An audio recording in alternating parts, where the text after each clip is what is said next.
Sí, sí se escucha. Sí, se escucha.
Buenas tardes, estimados participantes.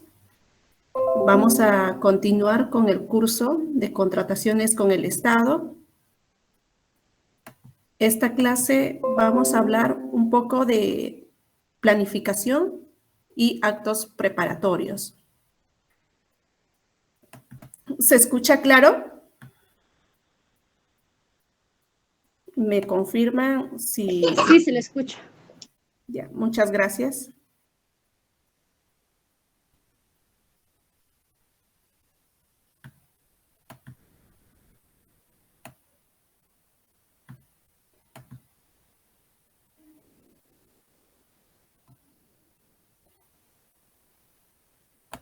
Ya, para ello vamos a iniciar con algunas premisas que son básicas en el tema de planificación.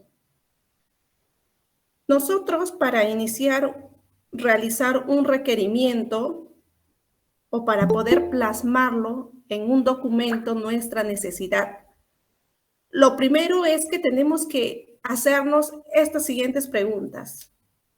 ¿Qué se quiere lograr? ¿Qué vamos a querer lograr adquiriendo un bien o solicitando la contratación de un servicio? ¿Cuáles son las responsabilidades, obligaciones, derechos de las dependencias que integra este sistema? ¿Para cuándo necesito tener lo que requiero? Para ello nosotros haremos o programaremos más o menos los plazos establecidos de acuerdo a un monto proyectado. Si va a ser una contratación menores a 8 UITs, sabemos que la contratación es más fácil, podemos requerirlo en menor tiempo, y si va a conllevarnos a hacer un proceso de selección, qué tipo de proceso de selección, va a ser una adjudicación simplificada, que más o menos nos lleva entre actos preparatorios y el tema de proceso de selección hasta firma de contrato. Estamos hablando de 45 días o más, dependiendo, ¿no?, de cómo es el flujo de nuestros procesos para realizar una contratación.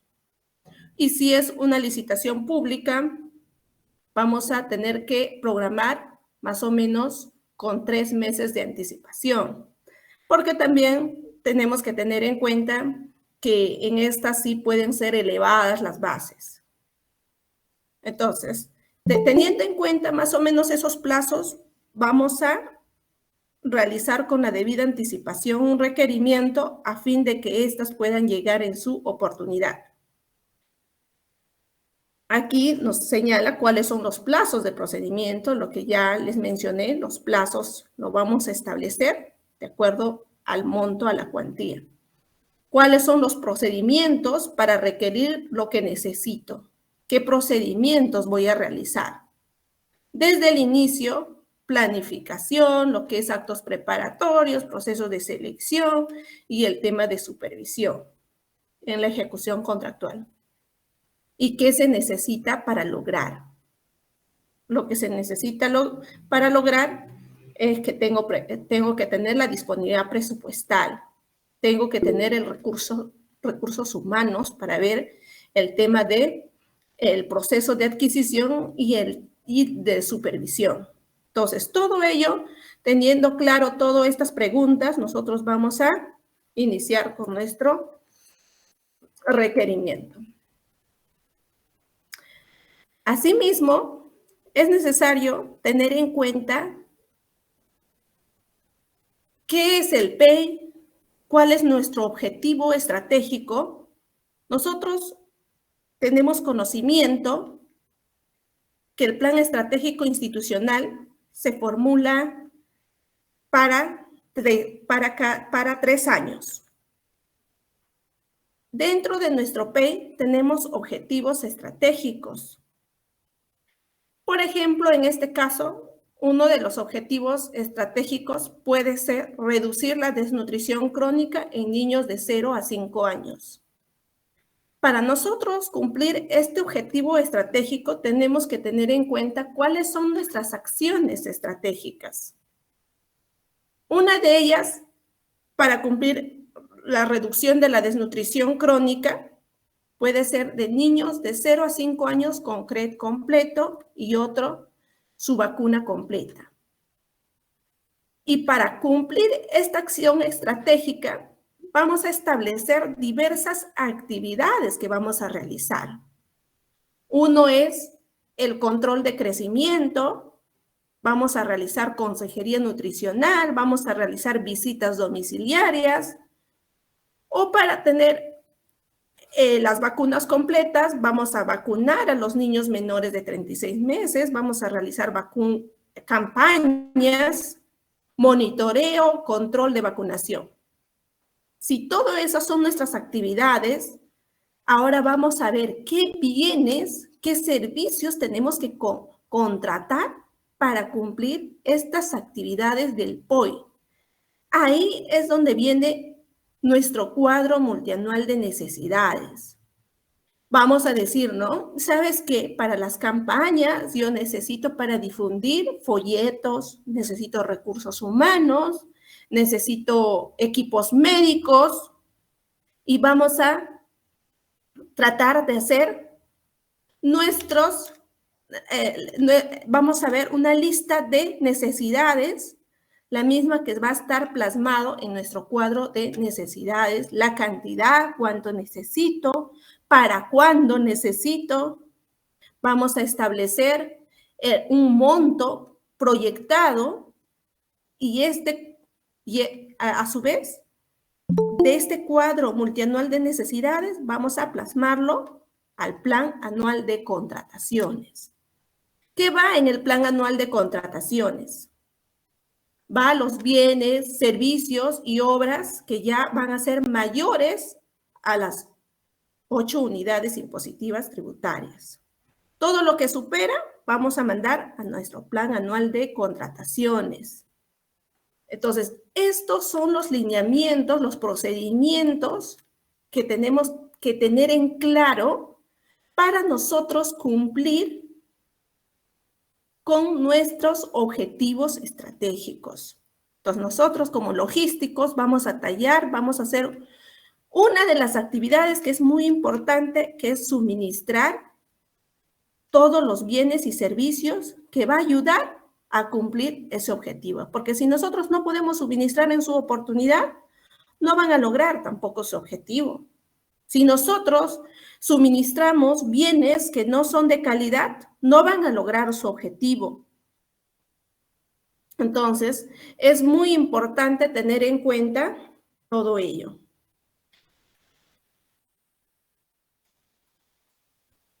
En esta diapositiva vamos a ver el concepto de qué es PIA, de qué es el POI y qué es el PAC. Como bien sabemos nosotros que el PIA es el presupuesto inicial de la entidad que está aprobado, ¿no? En diciembre se aprueba a través de un acto resolutivo de la institución cuánto le van a asignar el presupuesto. Le dicen, ¿sabes qué? A ti te vamos a asignar 50 millones para que puedas comprar bienes, puedes contratar bienes, servicios u obras. Y asimismo a todo el personal que requieres. Entonces, aquí vamos a ver cuánto vamos a tener inicialmente. La misma que puede ser modificado y ya va a ser el presupuesto institucional modificado. ¿Qué es el POI? Es un instrumento de gestión. Como les señalé anteriormente, están programadas todas las actividades de nuestra unidad ejecutora y estas se presentan por áreas. Cada uno va a tener sus actividades y esto va la misma que van a ser consolidadas. ¿Qué es el PAC? Es un instrumento de gestión para planificar, ejecutar, evaluar las contrataciones, que va a ser articulado con el POI y que va a estar articulado con el PIA. Entonces, de acuerdo a tu presupuesto, lo vas a aprobar tu PAC. De acuerdo a tus actividades, lo vas a aprobar tu PAC. ¿Y cuál es la línea de tiempo para nosotros poder aprobar el PAC? Para poder aprobar el PAC, nosotros hasta marzo, por ejemplo, en este año, hasta marzo o primeros días de abril, iniciamos con la identificación, con la primera fase del cuadro multianual de necesidades, la identificación, cuantificación y valorización de necesidades. Vamos a aprobar en abril de cada año para el próximo año. Es decir, en abril se ha aprobado en todas las entidades la primera fase de la programación para ejecutar del 2024. Luego, en mayo, la oficina de presupuesto nos asigna el APM, nos envía el APM. El APM es la asignación presupuestaria multianual. ¿Qué hacemos con este APM? Vamos a realizar nuestra segunda fase, que es clasificación, priorización de necesidades en base al monto, al techo presupuestal de cada meta. Entonces, nosotros, si bien es cierto, en la primera fase identificamos que tenemos muchas necesidades y vamos a gastar, por ejemplo, en mi área, nosotros, administración, yo tengo una necesidad por 100,000 soles. O tal vez referencial, ¿no? Referencial. Pero tu APM, ¿qué te dice? No, solamente te voy a asignar 80,000. Entonces, ¿qué es lo que vas a hacer? Ajustarlo. Vas a reajustar y vas a tener que cuadrar con el monto que te están otorgando en el APM. Ese es el primer reajuste. Luego, en diciembre, viene el segundo reajuste, ya con la aprobación de la ley de presupuesto, ya con el PIA aprobado, porque ya en diciembre vamos a tener un PIA, ya vamos a tener cada entidad, vamos a tener un monto que nos van a asignar y en base a eso vamos a tener que hacer un nuevo ajuste de nuestro cuadro multianual de necesidades y lo vamos a aprobar a través del formato 4. Luego de hacer esto, iniciaremos con vamos a empezar a elaborar nuestro PAC, que es la misma que va a ser publicado, ¿no? En nuestra página institucional y en él se hace. Más o menos este es el formato del cuadro multianual de necesidades. Como les señalé, tiene varios anexos, el anexo 2, 3, el 4, que son el 4 que ya aprobamos el cuadro multianual de necesidades, el 5 que vamos a modificar a través del formato 5, las áreas usuarias nos van a enviar su modificación del cuadro multianual de necesidades y con el formato número 6 se aprueba la modificación del cuadro multianual de necesidades. Entonces, más o menos eso es el procedimiento y que esto es para todos los bienes y servicios que se realizan por cualquier monto, no es necesariamente mayores a 8 UITs. Aquí con este cuadro vas a modificar todas las contrataciones que realizamos y de acuerdo a la directiva del Sistema Nacional de Abastecimiento nos señala que debemos aprobar los últimos días de la semana, es decir, un viernes. Puede ser modificado en otros días, pero previo informe sustentatorio. ¿Hasta ahí todo claro?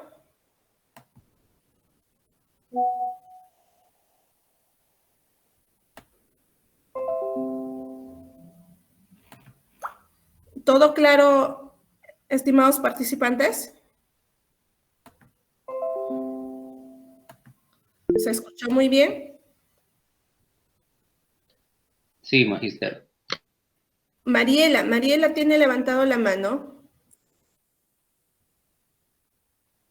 ¿Tienes alguna consulta, Mariela?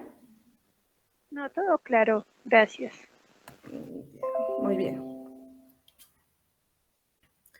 ¿Qué contiene el plan anual de contrataciones? En el plan anual de contrataciones a veces tenemos algunas dudas, ¿qué incluimos o qué no va? Y cuando se modifica la cuantía de nuestro valor referencial, era una S, una CP, ahora voy a incluir nuevamente, voy a excluir. Entonces tenemos muchas consultas. Un desierto puede ser, voy a incluir nuevamente un proceso nulo, voy a volver a incluirlo en el ejercicio. Entonces, como logísticos, vamos a tener muchos interrogantes en este tema. Para ello, voy a señalar a través de esta diapo cuáles son los contenidos y qué debemos incluir y qué no debemos incluir. Todos los procesos de selección vamos a incluir al inicio del año. Todos los procesos de selección que superan las 8 UITs. Los encargos y compras corporativas. Los procedimientos desiertos del año anterior y que necesito convocarlos, siempre en cuando estos procesos desiertos tienen la disponibilidad presupuestal. Los procedimientos nulos del año anterior, que también deben tener presupuesto. Si no tienen presupuesto, se declararon nulos el año anterior y no tengo presupuesto para este año, entonces no lo puedo incluir. Las contrataciones previstas en el literal F del artículo 4 de la ley. ¿Qué nos dice el literal F? Sabemos que el artículo 4 son las contrataciones que están exceptuados, ¿no? De la ley de contrataciones. Y el 5 es exceptuados, pero supervisados por el OCE. Entonces, ¿qué nos dice el literal F? Las contrataciones realizadas de acuerdo a las exigencias y procedimientos específicos de una organización internacional del Estado o entidades cooperantes, siempre que deriven de operaciones de endeudamiento externo y o donaciones ligadas de dichas operaciones. Entonces, nosotros cuando tenemos acuerdos de entidades internacionales y estas nos transfieren dinero, entonces nosotros tenemos que incluirlas. Ahora también la D, la E, la F del artículo 5, que son excluidas, supervisadas, también nos dice para incluirlas. Aquí también están contrataciones de organizaciones internacionales, estados o entidades cooperantes, contrataciones con el Estado, contrataciones con proveedores no domiciliados. Vamos a tener en cuenta estos dos. Aunque no se ve mucho, pero es necesario conocerlo, porque también son siempre preguntas de exámenes de certificación o de algún trabajo, ¿no? Siempre a veces nos meten estas preguntas y nos hacen dudar. Las contrataciones de bienes y servicios en general, incluido en el catálogo electrónico de acuerdo marco. Siempre que esas contrataciones van a superar las 8 unidades impositivas tributarias. Aquí muchas entidades a veces compran útiles de oficina. Nosotros tenemos que hacer la proyección para el año. ¿Cuánto vamos a comprar en el año? Si bien es cierto, las compras por acuerdo marco nos señala la norma que no es fraccionamiento comprarlo en diversas oportunidades o 2, 3 veces al año, no es fraccionamiento, pero nos dice la norma expresamente siempre en cuando no se trate, ¿no?, de equipos informáticos. Por ejemplo, útiles de oficina, papel, yo puedo comprar 3, 4 veces al año y no es fraccionamiento. Pero si yo voy a ver que mi papel, las 5 veces que voy a comprar, supera las 8 unidades impositivas tributarias, ¿qué es lo que voy a hacer? Voy a incorporar a mi PAC. Muy aparte de que yo compre por 20,000, otra compra por 20,000, por 20,000. Ya con 4 veces estoy 80,000. Entonces tengo que incorporar a mí. Al inicio del año tengo que incorporar. Voy a comprar al año 80,000 o cuántos paquetes de papel bond. Tengo que precisarlos. Los regímenes especiales creados de acuerdo a la ley. La aprobación y modificación del PAC. El titular de la entidad o el funcionario delegado, la modificación del PAC lo puede aprobar el titular o lo puede delegar a uno de sus funcionarios. Entonces, esto sí es delegable. 15 días hábiles siguientes de la aprobación del PIA. O sea, nosotros aprobamos el PIA, 15 días hábiles contamos, no debemos superar esos 15 días hábiles para aprobar nuestro PAC. Y luego estas deben publicarse en el SEACE y en el portal de la entidad. La norma nos dice ¿y? ¿Qué quiere decir?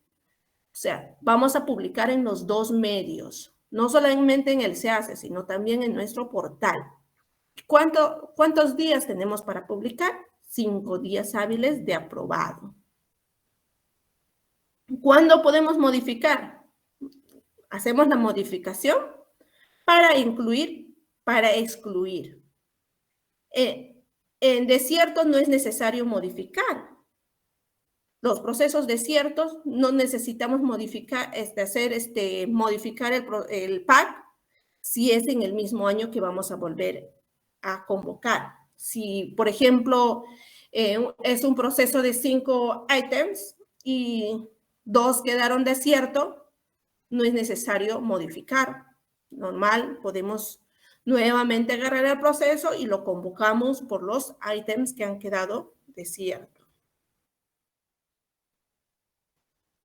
El tema de su ejecución, el titular y los logísticos somos responsables que se desarrollen, que cumplan con el plazo de ejecución. Nosotros en el PAC ponemos más o menos el mes proyectado de qué mes se va a ejecutar el PAC.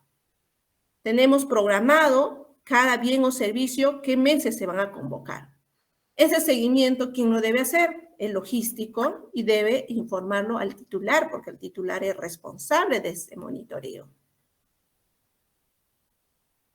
Los logísticos deben gestionar oportunamente la convocatoria.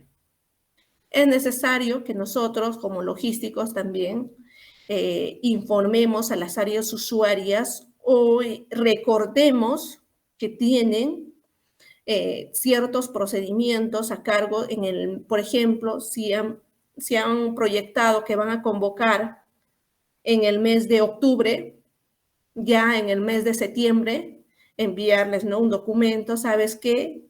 Estos procedimientos de selección se tiene programado para que se convoque en octubre, por lo tanto, se solicita en la brevedad posible enviarme los términos de referencia. Entonces, siempre hacer seguimiento para que esto se ejecute dentro de su oportunidad.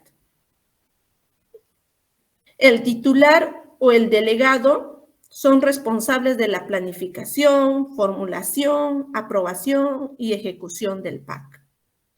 Logística va a emitir un informe sobre estos aspectos, siempre informando al que apruebe el PAC y a los funcionarios, como le dije, ¿no? O al funcionario delegado, cuál es el seguimiento, cómo está, o trimestralmente en qué vamos, si hemos cumplido con ejecutar o no hemos cumplido y por qué.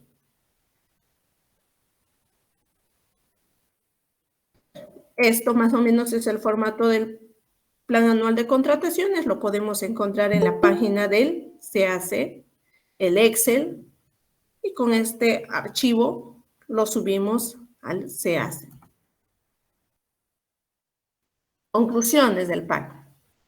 El PAC constituye un instrumento de gestión para planificar, ejecutar, evaluar las contrataciones programadas en el cuadro multianual de necesidades, que están vinculados, como les dije, con el POI y con el PIA. A partir del cuadro multianual de necesidades se formula el Plan Anual de Contrataciones. Es necesario tener nuestro cuadro multianual de necesidades y ahí recién vamos a formular nuestro PAC. Luego de aprobado el PAC, puede ser modificado en cualquier momento. No tenemos un límite de cuántas veces puede ser modificado, ¿no? Nuestro PAC. Y estas también deben estar, esas modificaciones, en el cuadro multianual de necesidades.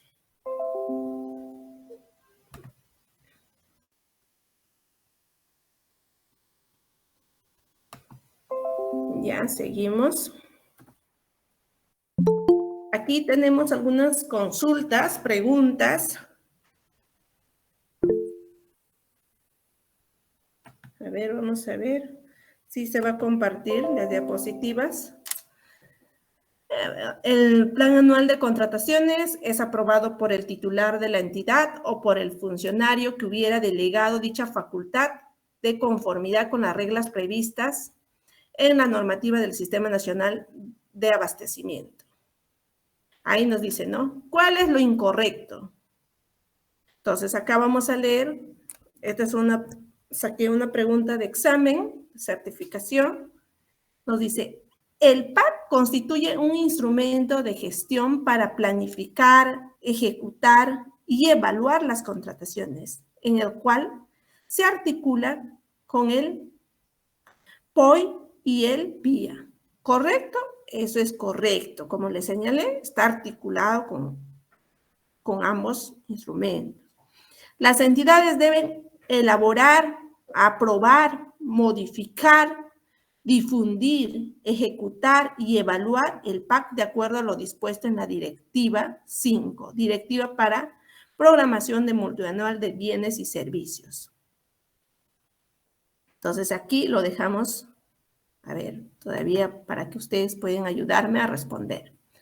El PAC que se aprueba debe prever las contrataciones de bienes, de servicios y obras financiadas a ser convocadas en el año en curso, con cargo a los respectivos recursos presupuestales, con independencia que se sujeten al ámbito de aplicación de la ley o no, y de la fuente de financiamiento.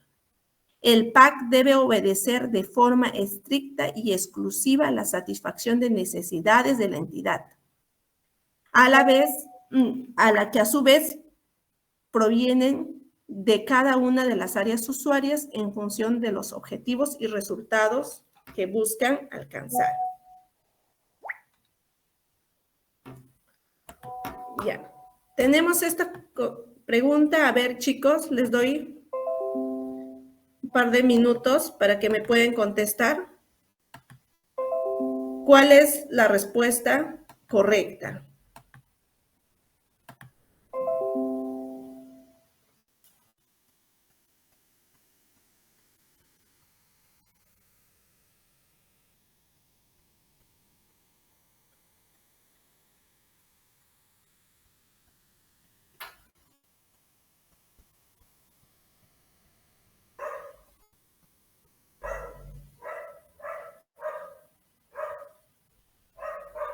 A ver, ¿quién tiene la respuesta correcta?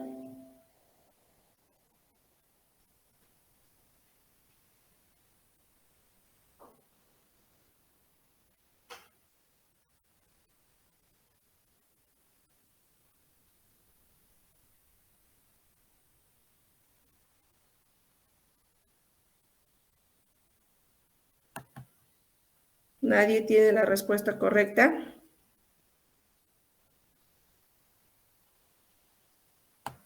Ya, a ver, les ayudo. Aquí nos muestra, nos dice en el literal B, las entidades deben elaborar, aprobar, modificar, publicar y difundir, ejecutar y evaluar el PAC de acuerdo a lo dispuesto en el artículo 5. Directiva para programación multianual de bienes y servicios y obras. Nos habla de una directiva de programación y nos habla de PAC. Si bien nosotros tenemos en cuenta que tenemos una directiva del Plan Anual de Contrataciones y la directiva del Plan Anual de Contrataciones es la 2 del 2019, mientras esta directiva es de programación multianual de bienes y servicios. Entonces, como acá hay una combinación de ambos, entonces la respuesta incorrecta es la B. Ahora, aquí tenemos otra pregunta. Tratándose de un convenio internacional, nos dice, previsto en el literal C del artículo 5 de la Ley de Contrataciones del Estado, que no requiere de un certificado de crédito presupuestario, al no representar costo alguno para la entidad, existe la obligación de incluir el referido convenio en el Plan Anual de Contrataciones. Nosotros, si recuerdan, aquí les hablé del artículo 5. Y esta pregunta es donde nos viene casi siempre en preguntas de certificación, en preguntas por ejemplo, esa pregunta lo saqué de la Contraloría. Es una de las preguntas que viene en la Contraloría y a veces eso nos hace dudar. Entonces es necesario tener en cuenta qué es lo que incluimos del artículo 4 y qué es lo que incluimos del artículo 5. Entonces, esta pregunta nos hace referencia a ello. Acá nos dice el literal C del artículo 5. Y acá tenemos que solo se incorpora la D, la E y la F del artículo 5. Entonces aquí nuestra respuesta va a ser no. Se debe modificar el PAC cuando varía el tipo de procedimiento de selección como resultado de determinación de valor referencial del valor estimado. Esta es una pregunta también que siempre vamos a encontrarlo. No necesitas modificar el PAC cuando tu valor referencial, por ejemplo, ustedes proyectaron adquisición de uniforme, que iba a ser 380,000. Iba a ser 380,000, entonces vamos a hacer un AS, ya. Ya todo está aprobado, todo el PAC, todo. Ya les envía los términos, las especificaciones técnicas, hacen el estudio de mercado, pero se dan cuenta que su valor referencial ya no es así, sino ya va a variar tu proceso, va a ser una LP. Y ustedes se preguntan, ¿y ahora qué hago? ¿Voy a modificar mi PAC? Mi valor estimado ha cambiado, ¿voy a modificar? Porque ya no va a ser una S, va a ser una LP. No. Solo ahí podemos cambiar el tipo de proceso y eso nos da la facilidad, él se hace y ya no hay necesidad de cambiar nuestro PAC. Ahora vamos a pasar en los actos preparatorios. Ya hasta aquí quedó claro, espero que haya quedado claro. Cualquier consulta, por favor, no duden en realizarlo. Y yo sé que nos va a ayudar mucho las consultas que cada uno de ustedes pueden realizarlo, a ustedes y tanto a mí también. Vamos a hablar de manera muy rápida qué es el requerimiento. El requerimiento va a contener una descripción objetiva, no estamos diciendo subjetiva, decimos objetiva, que es clara, que cualquiera lo puede entender, y precisa de las características y o requisitos funcionales relevantes para cumplir la finalidad pública de la contratación. Nos va a ayudar a cumplir esa finalidad pública. Al definir el requerimiento, no se incluyen exigencias desproporcionadas, irrazonables e innecesarias. O sea, no podemos poner, porque a mí se me ocurrió, yo debo poner, para mí debe tener 10 años de experiencia profesional que va a elaborar el proyecto o el expediente. No tenemos que ser razonables. Al establecer las otras penalidades, tenemos que ser razonables. O sea, no podemos poner montos que de verdad le va a perjudicar a la empresa.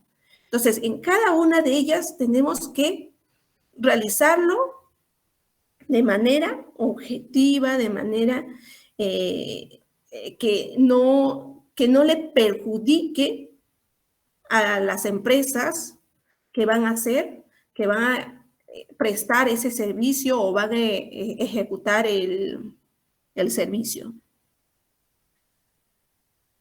No podemos hacer referencia a fabricaciones, procedencias, procedimientos de fabricación, marcas, ni descripción que orienta a la contratación hacia ellos, salvo que optamos por una estandarización, que la estandarización debe ser aprobado por el titular de la entidad a través de un acto resolutivo.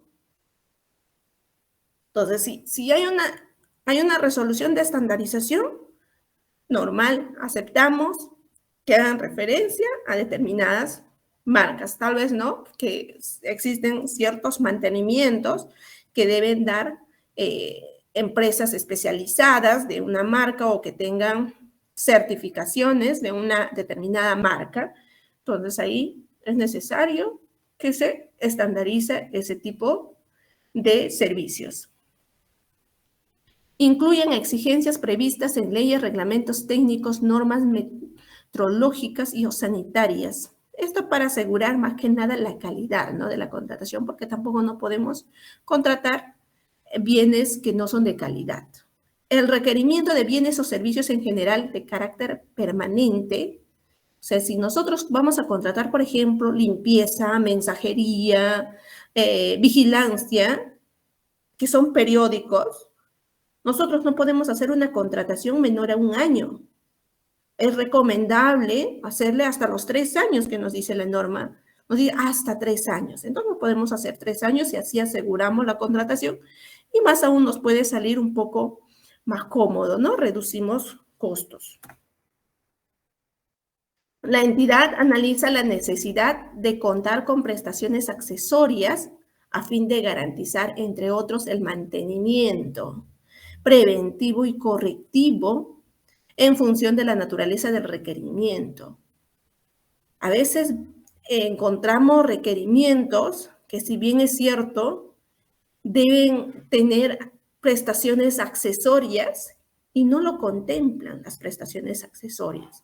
Si nosotros vamos a tener mantenimiento a esos bienes que vamos a adquirir, ¿por qué no ponerle esas prestaciones accesorias por 1 año o por 2 años? Compramos el bien, pero ¿sabes qué? Su prestación accesoria es el mantenimiento. Y así aseguramos la calidad de la contratación, de que ellos puedan prestar esa contratación accesoria. Ellos nada más lo pueden tocar ese bien. Entonces, otros quieren ponerlo en mantenimiento y todo y no lo ponen como prestación accesoria. No, esos son prestaciones accesorias que se pagan cada mes. Me vas a hacer el mantenimiento, yo te pago esta prestación accesoria por cada mes. Te pago por el bien cuando me entregas, pero la prestación accesoria cada mes. ¿Y cómo lo voy a asegurar esta prestación accesoria? Con una garantía. La prestación principal tiene una garantía y la prestación accesoria tiene otra garantía. Es por ello que muchas veces dicen, ah, no, pero yo le dije que me lo iba a hacer el mantenimiento, pero eso no aseguré con la garantía. Le puse que me va a hacer mantenimiento 2 años como una garantía comercial. No, eso no es garantía comercial, eso no te está regalando.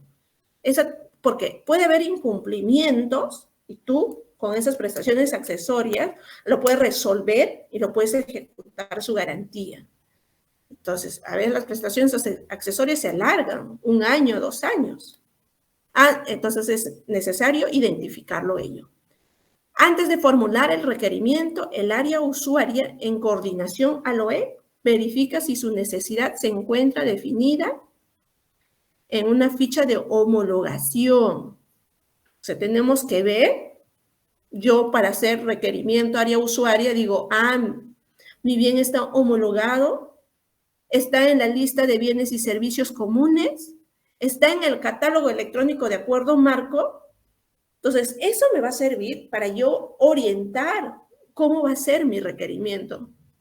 ¿Cómo hacemos si está en la lista de bienes y servicios comunes? Vamos a imprimir la ficha y lo vamos a plasmar en nuestro requerimiento y si es un proceso de selección, lo vamos a llevar por subasta. Y si es una menor a 8 ITs, igual tiene que estar la ficha, porque la ficha no es solamente para procesos, también es para menores a 8 ITs.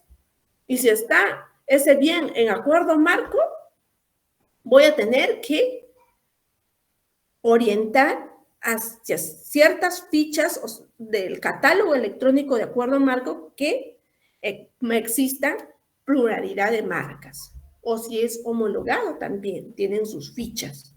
Entonces, es necesario, antes de hacer, buscar, ¿no? ¿Dónde encuentro? O si no encuentro en ninguna de ellas, ya pues no, hago mi requerimiento de manera, como ya todos conocemos, siguiendo los procedimientos establecidos en la norma, sin establecer esas fichas.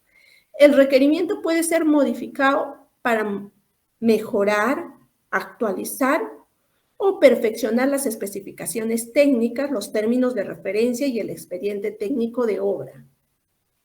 En cualquier momento puede ser modificado. El OEC puede advertir ciertos errores. El comité de selección puede advertir. O también en las consultas y observaciones pueden advertir ciertos errores. Entonces, en cada una de esas etapas pueden ser mejoradas. Pero si ya convocamos el proceso y van a ser modificadas a raíz de una absolución de consultas y observaciones, es necesario que tenga conocimiento el funcionario o el titular de la entidad que haya aprobado el expediente. Nosotros no podemos hacer modificaciones si el funcionario no tiene conocimiento. Entonces hay que tener bien en claro. A ver, aquí vamos a hablar del requerimiento como bienes, servicios y obras. En caso de bienes, sabemos, son objetos que requiere una entidad para desarrollar sus actividades, cumplir sus funciones y fines. Caso de servicios, son actividades o labor que realiza la entidad para desarrollar sus actividades en cumplimiento a sus funciones y fines. Obra, la misma ley de contrataciones lo dice, son construcción, reconstrucción, remodelación, mejoramiento, demolición, renovación. Esos son términos que lo precisa la ley de contrataciones. Esos son los términos que ya están establecidos.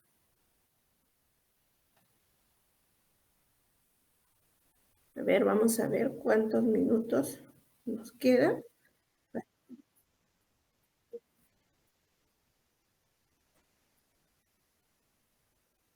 Ya.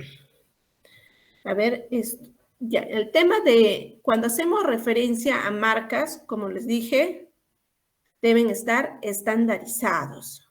Deben existir una estandarización. Y para estandarizar tenemos que justificar que existe un bien, que hay un bien preexistente, la preexistencia del bien. Entonces, no podemos hacer así y tenemos una directiva de estandarización. Ahí están cuáles son los procedimientos para estandarizar. Debe haber un informe técnico por parte de logística, muy aparte del área usuaria de su informe, un informe técnico, si cumple o no, o está detallado todos los requisitos esenciales de la directiva. Luego un informe legal y una resolución de estandarización. En el informe técnico de estandarización que elabora el área usuaria, vamos a ver la incidencia económica que va a conllevar esta necesidad. Y tenemos varias opiniones, ¿no?, con respecto a ello. Y como sabemos, una estructura de un requerimiento es más o menos el tema de las especificaciones técnicas, las características, los requisitos funcionales, las condiciones en las que se ejecuta. Y es necesario que se incorpore dentro del requerimiento los requisitos de calificación. Todo requerimiento debe tener los requisitos de calificación, porque no se puede inventar el comité, no se puede inventar el OEC, los requisitos de calificación. Estos ya deben ser determinados por el área usuaria. Por ejemplo, en bienes, en servicios, en obras, tenemos cuáles son las obligatorias y cuáles son las facultativas, ¿no? Cuál pueden incorporarlo y cuáles deben incorporarlos. A ver, creo que vamos a tener unos minutos de receso y luego continuamos.